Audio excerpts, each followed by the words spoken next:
I thought I was just another poor girl being mocked by rich women, but when I walked into that fancy party with my secret billionaire husband, their jaws dropped to the floor. What happened next changed everything. This is Ashley, and I'm about to tell you the most shocking night of my life. Before we dive into this crazy story, hit that subscribe button and ring the notification bell, because you won't believe what these wealthy ladies did when they realized who I really was.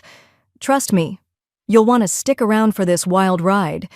You know, I've always believed that life has a funny way of teaching us lessons when we least expect it. My name is Ashley, and I'm a freelance graphic designer.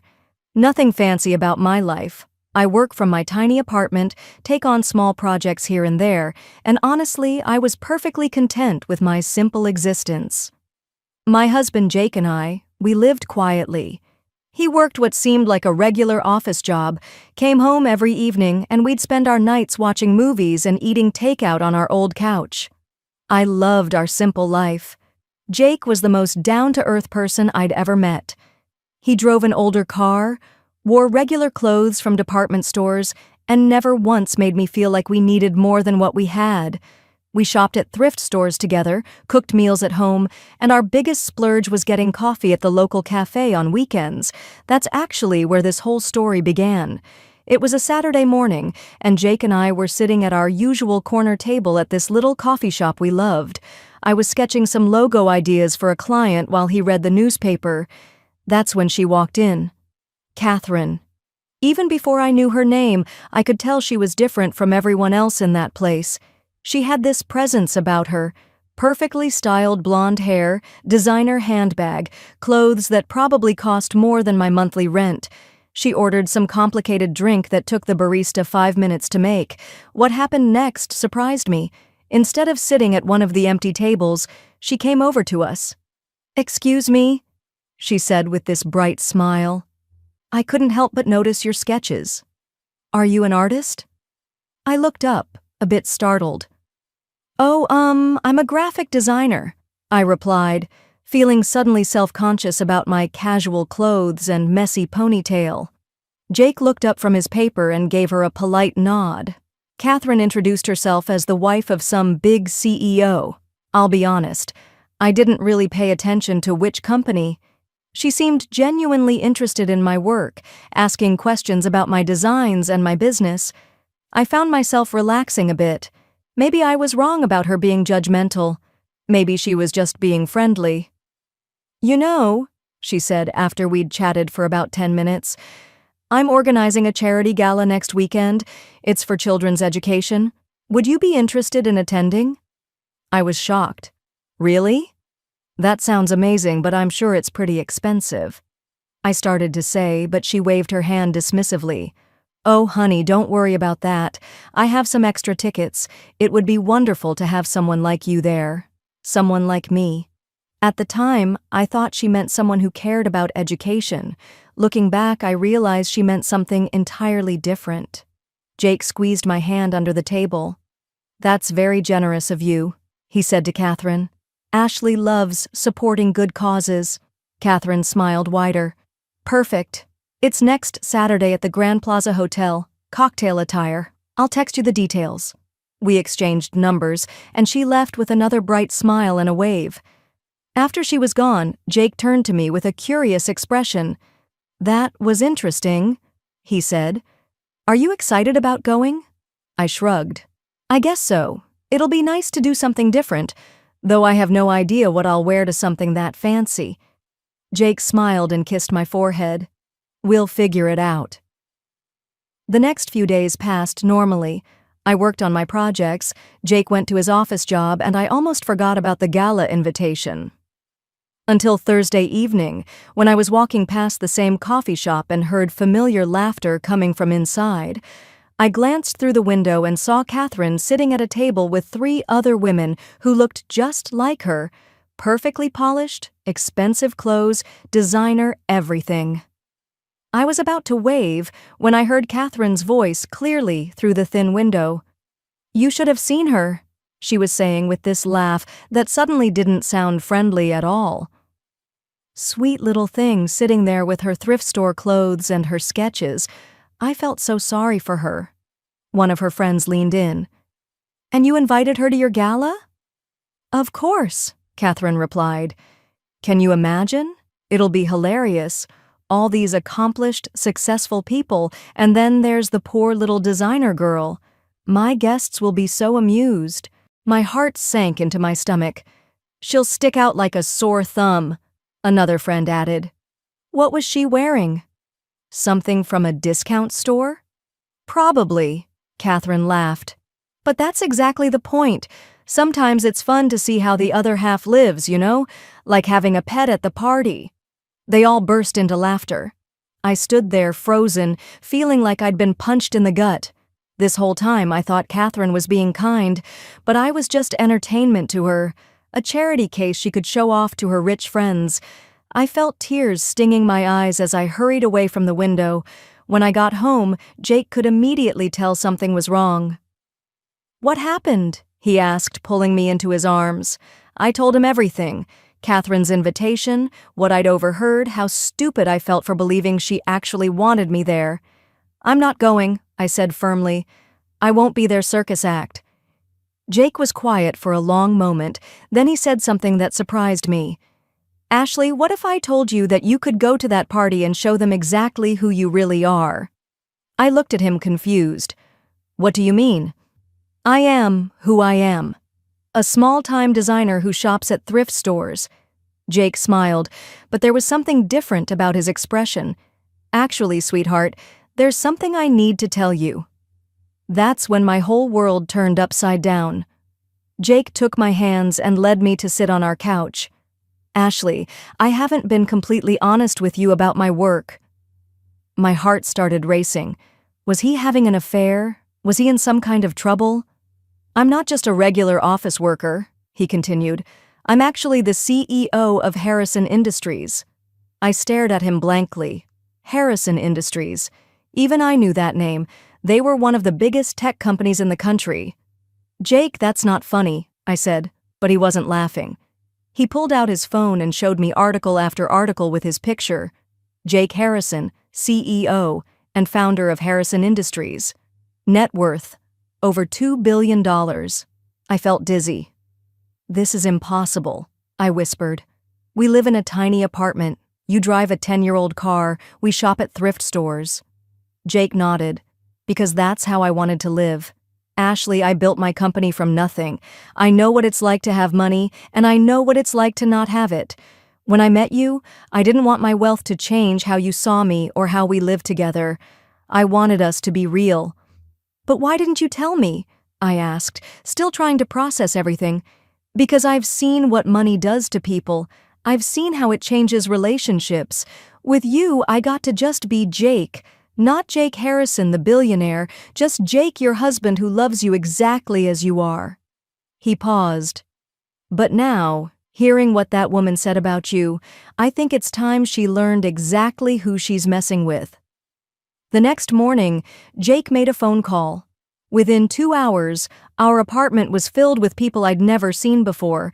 A stylist, a makeup artist, a hair designer, and someone carrying garment bags that looked more expensive than our entire apartment. Jake, this is too much, I protested, but he shook his head. Ashley, you deserve to be treated like the queen you are. Let me show you. What happened next felt like something out of a movie. The stylist pulled out a dress that literally took my breath away. It was silver, flowing like liquid mercury, with delicate beading that caught the light perfectly. The shoes were like glass slippers, and the jewelry, oh my God, the jewelry looked like it belonged in a museum. These are real diamonds, the stylist explained casually, like she was talking about the weather. As the makeup artist worked on my face and the hairstylist created these perfect waves, Jake disappeared into our bedroom. When he came back out, I barely recognized him.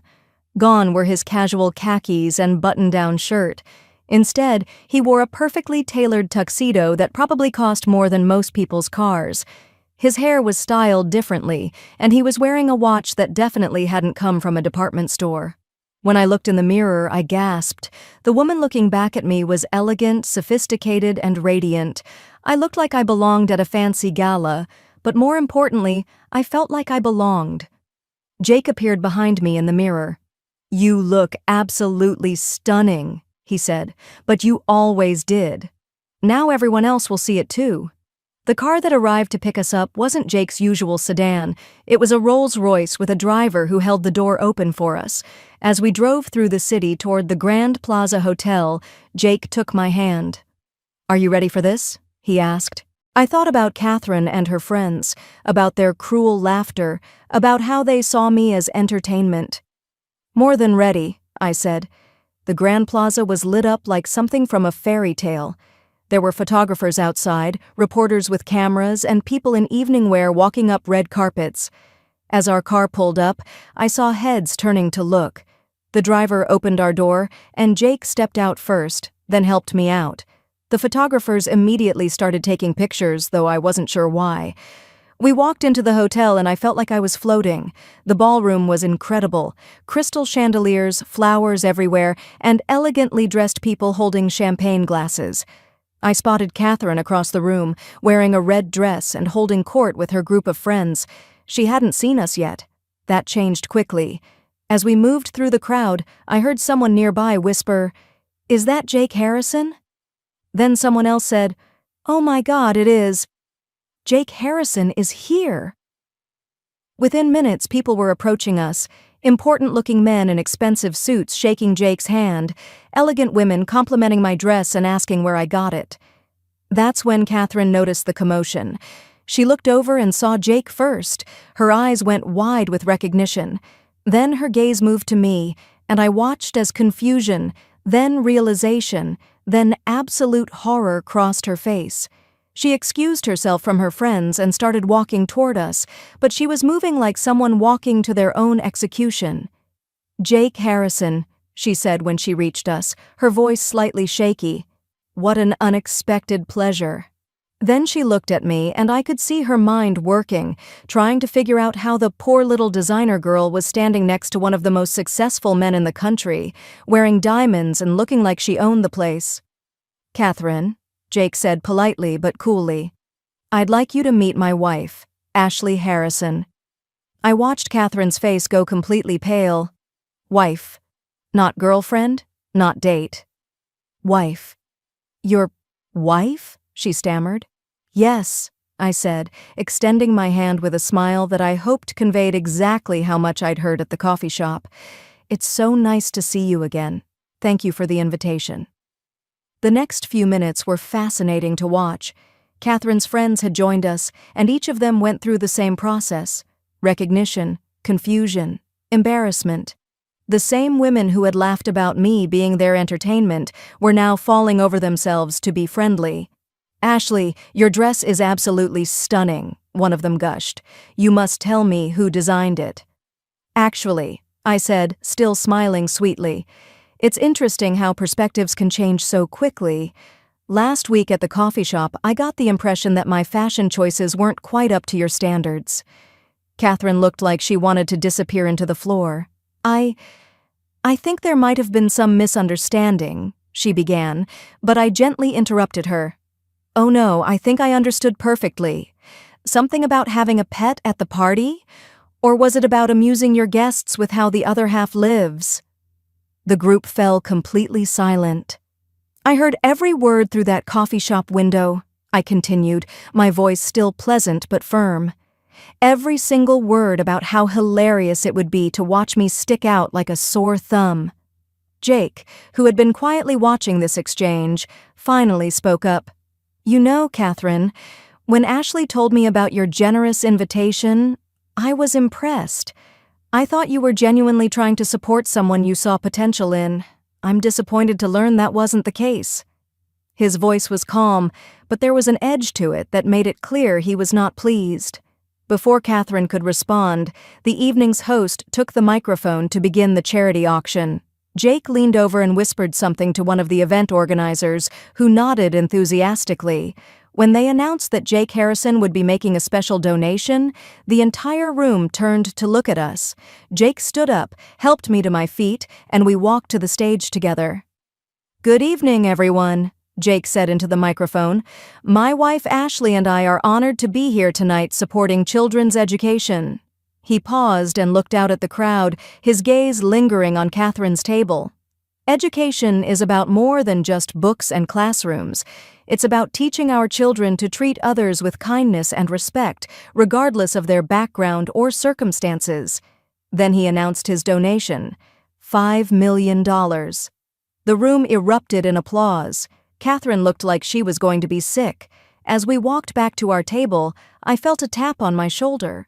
It was the event organizer asking if I'd like to say a few words about the cause. I looked at Jake, who nodded encouragingly.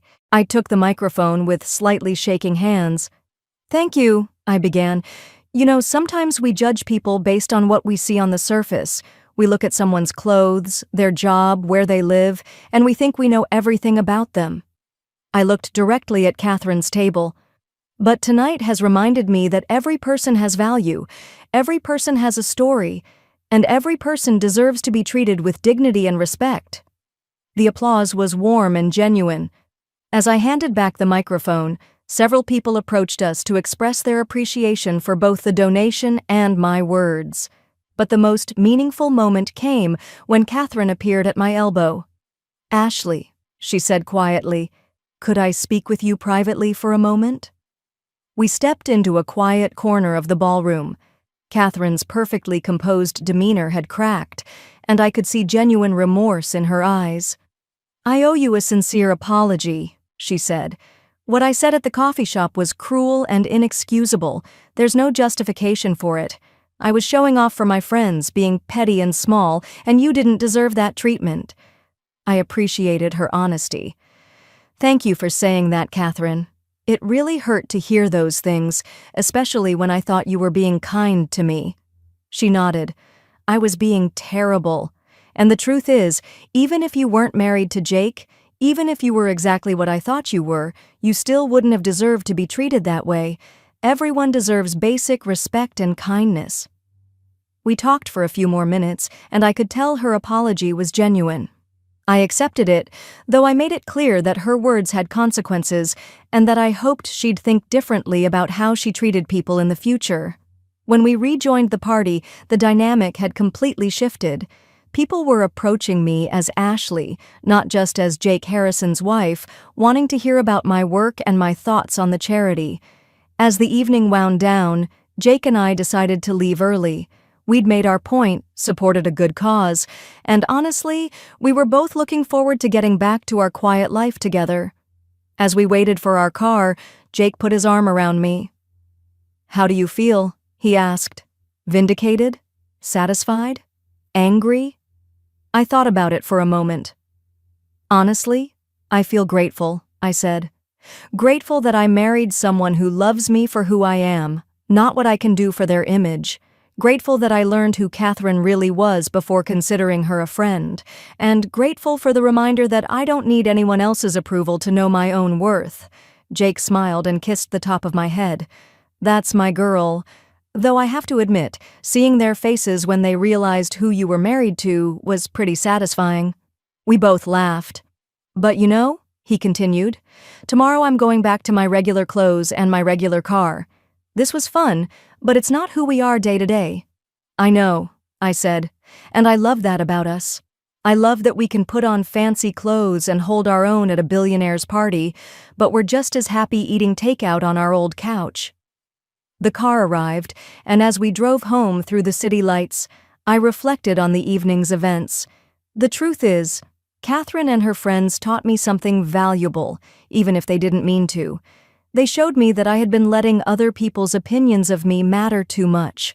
I had been so worried about not fitting into their world that I forgot I didn't need to. My world, the one I'd built with Jake, was perfectly fine just as it was. When we got home, I carefully hung up the beautiful dress and put away the borrowed jewelry. Jake changed into his comfortable clothes, and we settled onto our familiar couch with cups of tea. "No regrets about keeping your identity secret for so long?" I asked. "Only that I let someone make you feel less than amazing," he replied. "You've always been worth more than any amount of money, Ashley. I hope tonight helped you see that." Looking back on that night, I realize it wasn't really about the money or the shock value or even getting revenge on Catherine and her friends. It was about recognizing my own worth and refusing to let anyone else define it for me. Whether I'm wearing a silver designer gown or my favorite jeans and t-shirt, whether I'm married to a billionaire CEO or a regular office worker, I'm still me. And that's enough. The next Monday, Catherine texted me asking if I'd like to have coffee again. A genuine invitation this time. I politely declined, but I appreciated the gesture. Some people might think I should have been angrier or more vindictive, but honestly, I felt sorry for her. Living in a world where you judge people based on their appearance or bank account must be exhausting and ultimately pretty lonely. As for Jake and me, we went back to our simple life. He still takes the bus to work sometimes, we still shop at thrift stores when we feel like it, and our favorite date night is still pizza and a movie at home. The only difference is that now I know that if anyone ever tries to make me feel small again, I have the confidence to stand tall all on my own. Because here's what I learned that night. Real wealth isn't about money in your bank account or designer clothes in your closet. Real wealth is about having people in your life who love and respect you for who you are, having work that fulfills you, and having the confidence to know that you belong wherever you choose to be. Catherine thought she was inviting a poor girl as a joke, but what she actually did was remind a queen of her own power. Can you believe how those women completely changed their tune? This experience taught me that real wealth isn't about money, it's about character and kindness. If this story inspired you to never judge someone by their appearance, smash that like button and share your thoughts in the comments below. Have you ever been underestimated? I'd love to hear your story. Don't forget to subscribe for more incredible true stories, and I'll see you in the next video. Remember, you never know who you're really talking to, so always choose kindness.